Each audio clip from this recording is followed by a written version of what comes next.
O programa Caminho da Universidade tem a honra de entrevistar o comendador, o Dr. Carlos Eduardo Mattioli Cocani. Ele que é juiz de direito da comarca de União da Vitória e exatamente responsável pela vara da família, infância e juventude. E claro, os SEJUSC. Meu caro Dr. Carlos, seja muito bem-vindo ao programa Caminho da Universidade TV 1000, que é afiliado à TV Cultura do Brasil. Obrigado, professor. Meus cumprimentos a quem acompanha. É uma grande honra, professor Luiz, estar aqui mais uma vez conversando sobre os assuntos de interesse da comunidade e da coletividade de União da Vitória de toda a região.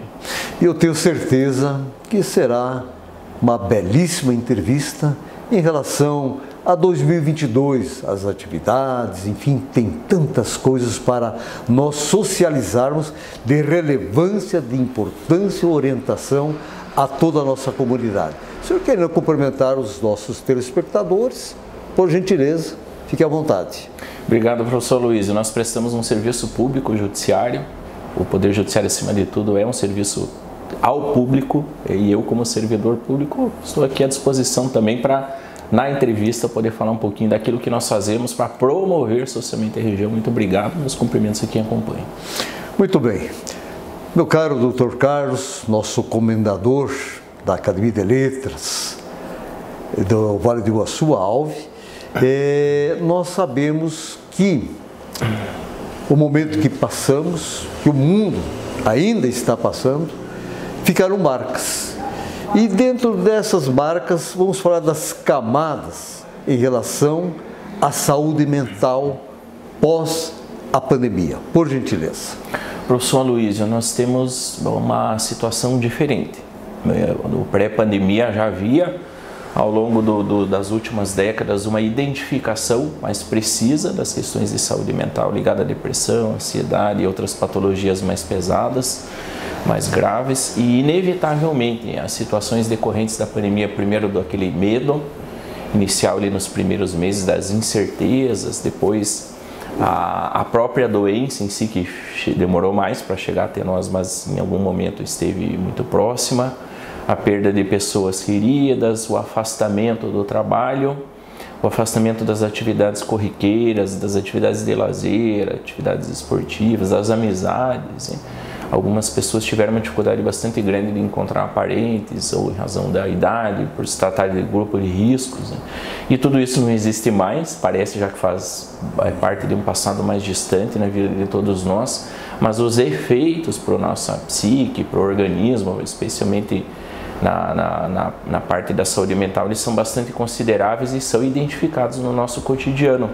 Por exemplo, nos ambientes de escola, por exemplo, nos processos judiciais de divórcio, de separação judicial, em que se envolvem aí os filhos, muitas vezes em problemas que não precisariam estar passando pela falta de capacidade dos adultos de conseguir administrar os problemas no mundo de hoje. Então houve sim uma considerável mudança e é preciso que nós tenhamos especialmente também essa consideração, essa reflexão de que pessoas próximas de nós, seja no trabalho, na família, o grupo de pessoas de amizade, enfim, onde nós convivemos e circulamos no nosso cotidiano, podem existir pessoas que não estão bem e isso deve sempre ser considerado de uma maneira especialmente também estender a mão e poder buscar mecanismos de ajuda.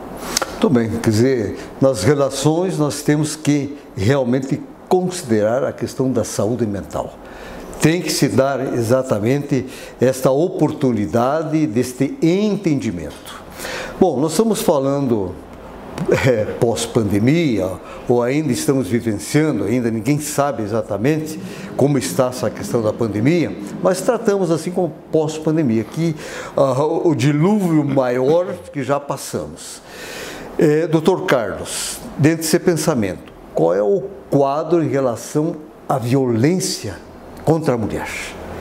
Pode nos falar um pouco mais, porque na última entrevista nós pegamos um momento realmente que foi um assunto que criou uma polêmica grande e, enfim, toda e qualquer experiência vivenciada pelo senhor com certeza será esclarecedor a toda a sociedade, por gentileza? Antigamente, professor Luiz, as mulheres tinham uma dificuldade bastante grande de sair do relacionamento, quando era o desejo delas, e especialmente também de divulgar, de trazer à tona a situação de violência.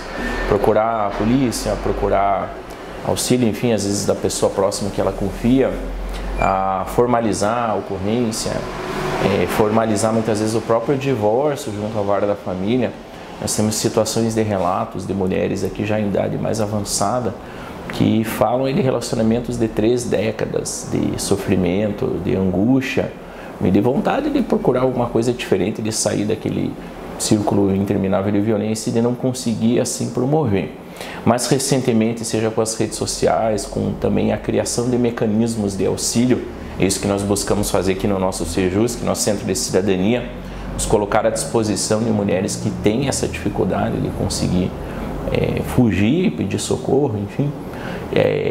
Tem vindo à tona situações bastante sensíveis, inclusive, por exemplo, de mulheres que divulgam publicamente, às vezes nos stories do Instagram, no Facebook, numa outra rede social, situação de violência da qual estão passando.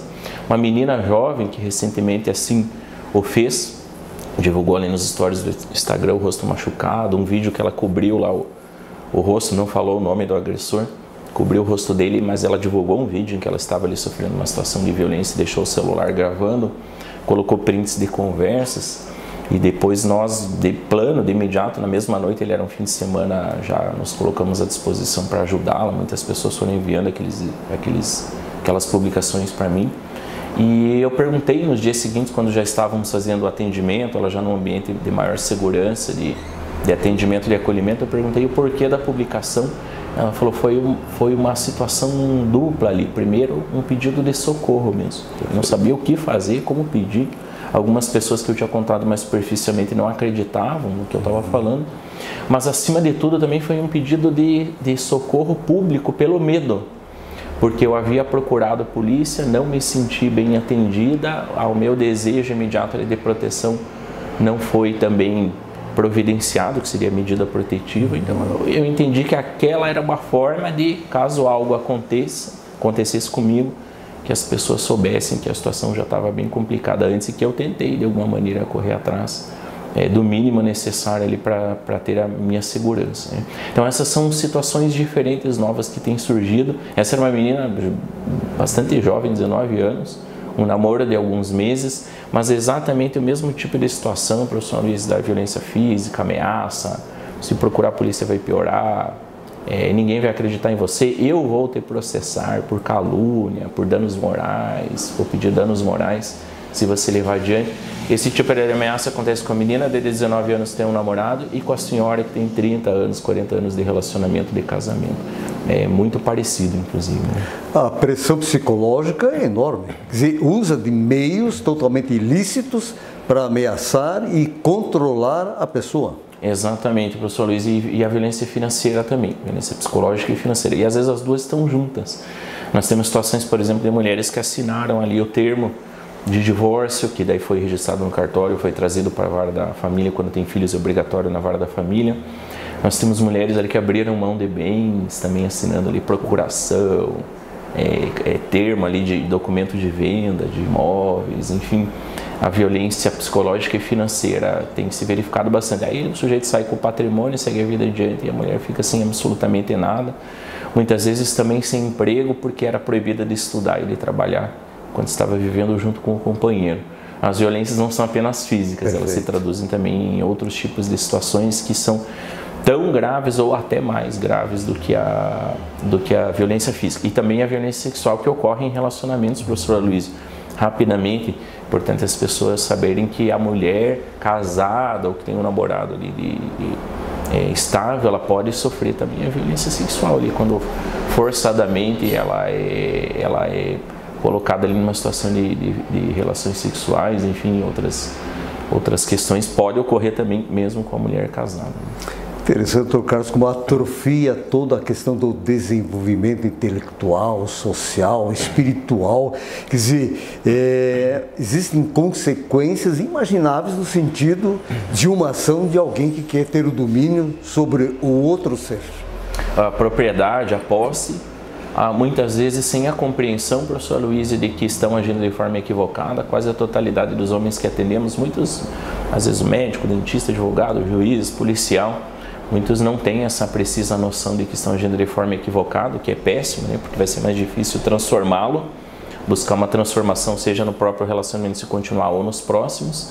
E das mulheres, uma situação muito ruim também de não conseguir ter outros relacionamentos adiante, por medo, por receio, ter dificuldade de se envolver emocionalmente, dificuldade para conseguir emprego, para voltar a estudar, às vezes até com os filhos não conseguem ter uma relação saudável porque ficam as consequências nefastas aí das violências que sofreram durante o relacionamento. Então precisamos estender as mãos para os dois, muito mais para a mulher, claro, mas também se não buscarmos a transformação do homem, o ciclo de violência vai se repetir por ele adiante. Perfeito. Quer dizer, traumas e sequelas são assim evidentes.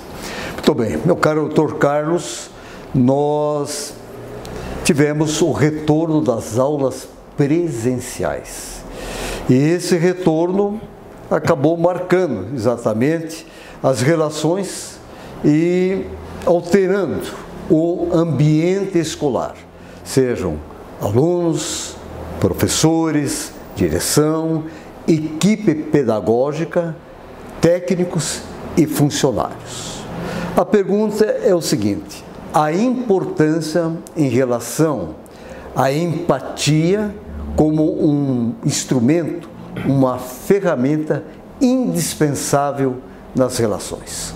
Mas o senhor vai responder isso no bloco seguinte. Estamos apresentando o programa Caminho da Universidade e hoje a presença do nosso benquisto, juiz de direito, o comendador, doutor Carlos Eduardo Mattioli Coccani. É rapidinho, já retornamos.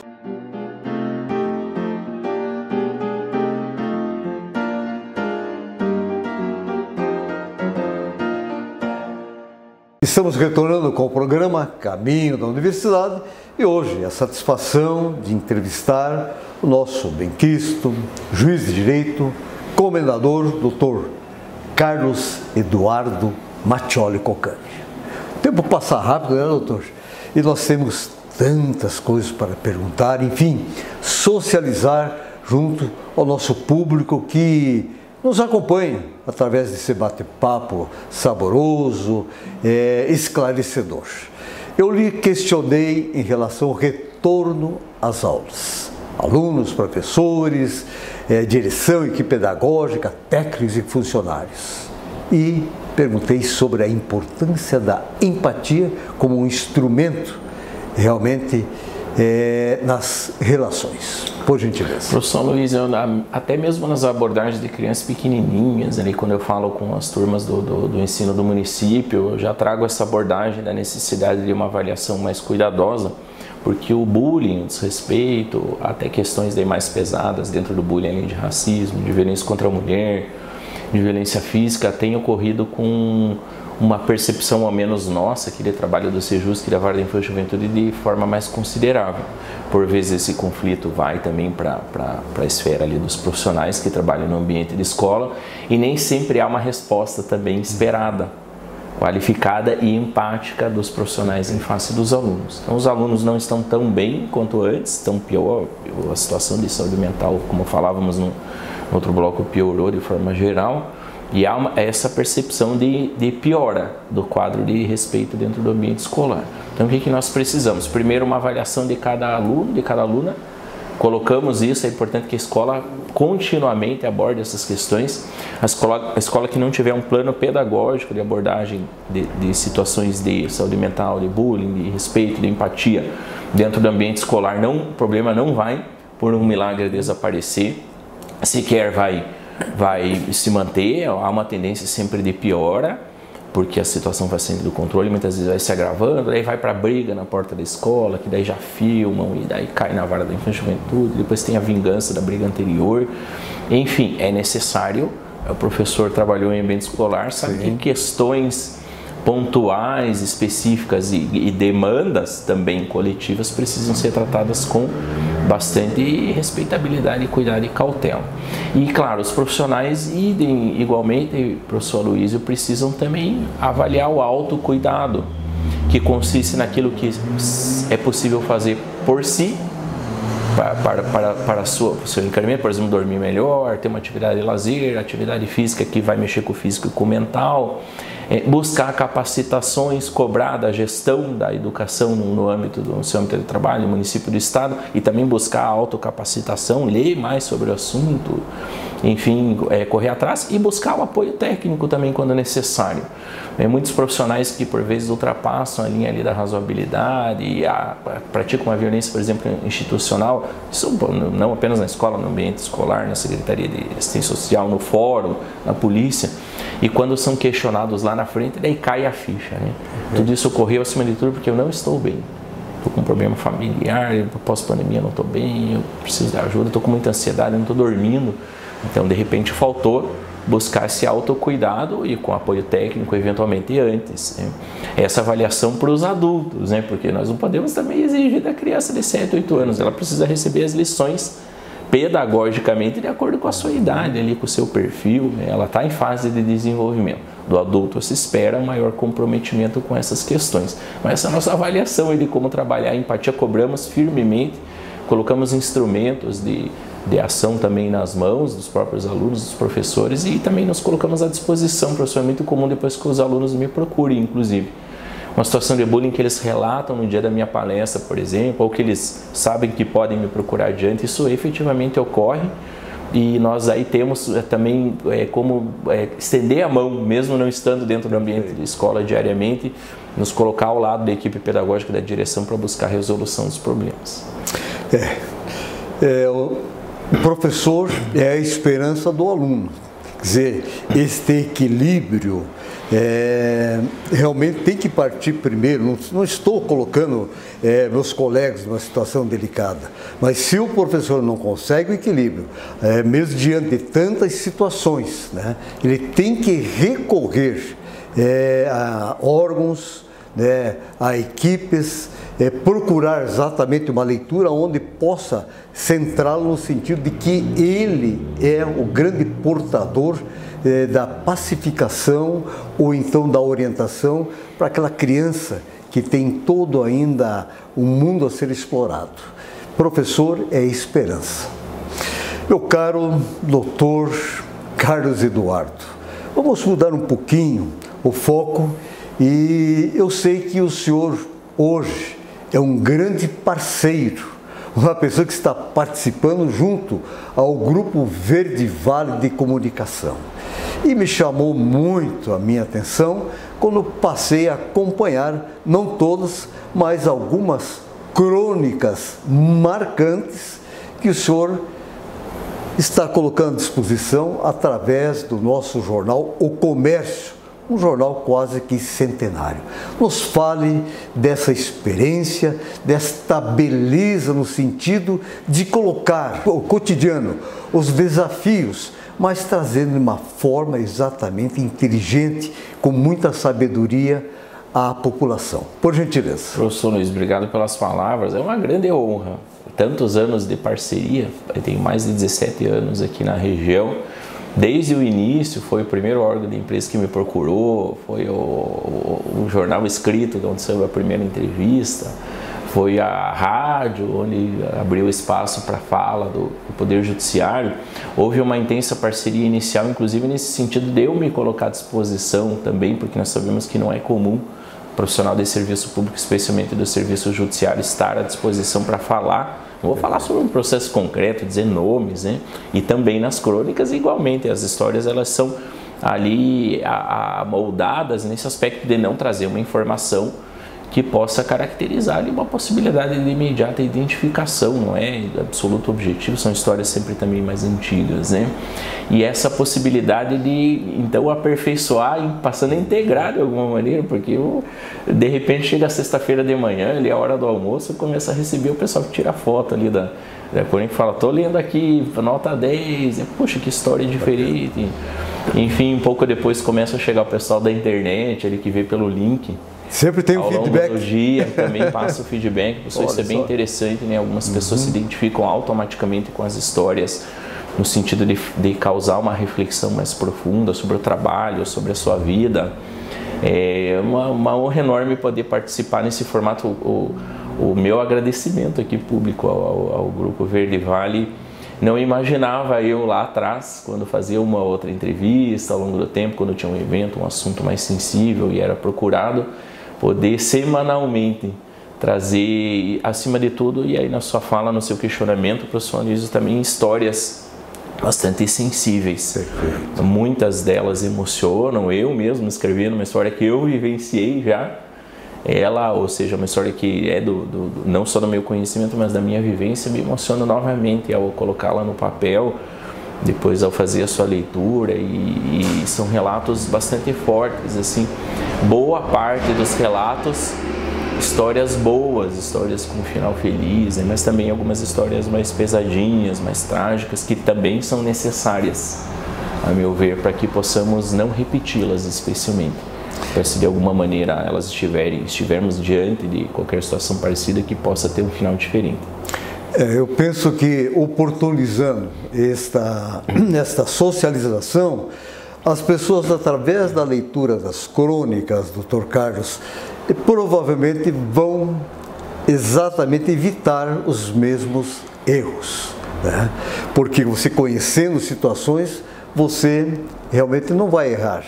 Então, ajuda a filtrar, ajuda um ajuste na sociedade, faz com que o cidadão se torne mais equilibrado e venha realmente a não falhar. Fantástico, parabéns! Eu quero ver se vou ter acesso a todas. O que eu vi exatamente foi a questão física, né? Eu sei que hoje, para que eu possa ter esse acesso, existe uma disponibilidade online?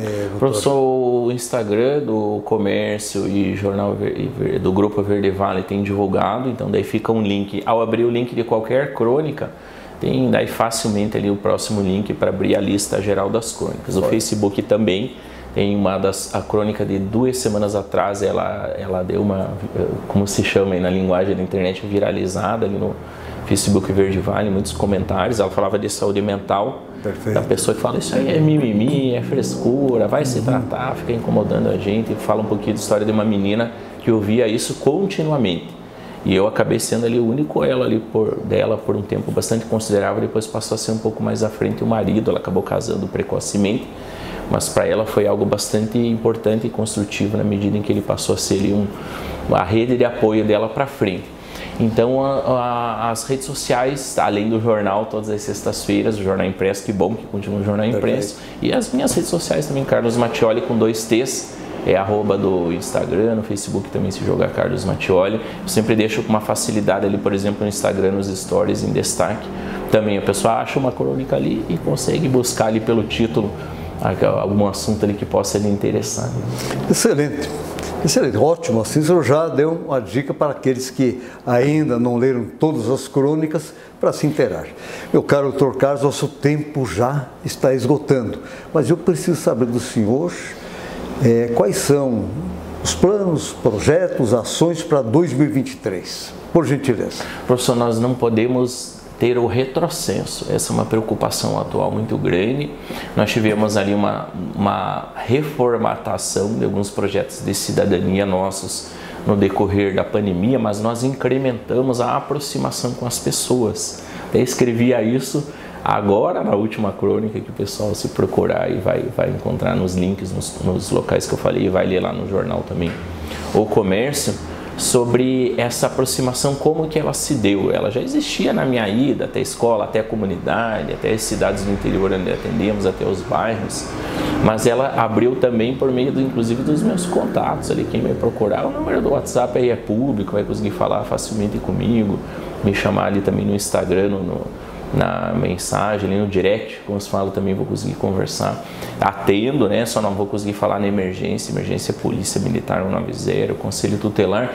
E isso começou na pandemia, porque aí nós não tínhamos como ir até os lugares onde costumávamos estar presentes, além do fórum, e adiante, automaticamente esses canais permaneceram abertos no pós-pandemia, e o incremento foi muito forte, professor, então nós não podemos perder isso. Perfeito. Agora, 2023, essa é a regra principal, nossa meta, o nosso objetivo aqui como Vara da Infância, Juventude e Vara da Família Sejus.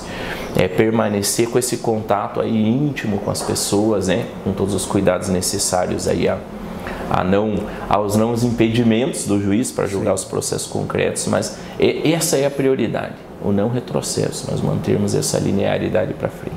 Excelente. Meu caro doutor Carlos Eduardo, nós temos que encerrar, mas aí vai o nosso agradecimento em nome de toda a nossa equipe da TV1000 e dizer ao senhor que o verdadeiro líder é aquele que mantém estimulado a sua equipe. E assim que nós vemos o senhor.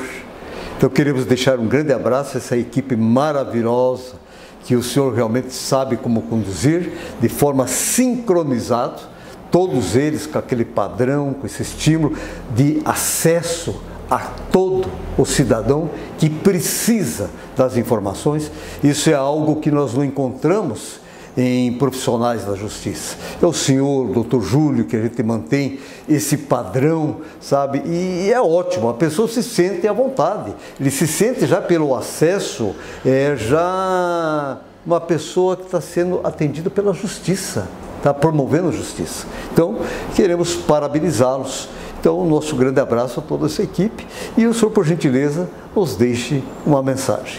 Professor, ao longo da vida nós nos ilustramos, verificamos pessoas que são aqueles que trazem lições para o nosso desenvolvimento, e o trato do professor aqui com essas duas parceiras de trabalho, colaboradores no dia de hoje aqui, que estão bastidores aqui acompanhando a entrevista, é a lição que nós tiramos para aquilo que promovemos no nosso cotidiano.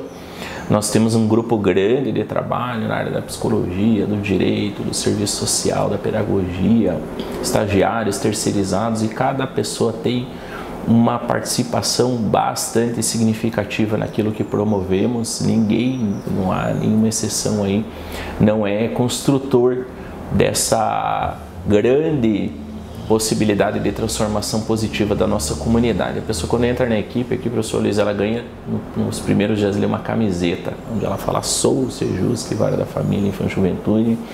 Ela é abraçada pelo nosso sistema aqui de trabalho. O estender de mão, ele vai muito além de colocar as possibilidades dela também decidir quais caminhos ela vai percorrer aqui dentro da instituição, e isso se traduz depois no bem-estar, em promover cotidianamente as tarefas que são passadas aqui internamente. Então fica meu agradecimento aí em nome da Marili, a Mari, nossa escrivã, a Valcira e a Maristela ali, o Diosnei, são os líderes ali mais antigos, o Diosnei, a Gislaine, e em nome deles toda a equipe sinta-se abraçada também aqui por essa entrevista. Todas e todos são aí fundamentalmente importantes para tudo aquilo que promovemos. Muito bem, muito obrigado ao senhor. Foi uma honra entrevistá-lo, e eu não me canso de falar semanalmente o seguinte, Dr. Carlos, que não existe problema sem solução quando você acredita no poder da palavra mágica educação. Até a próxima semana.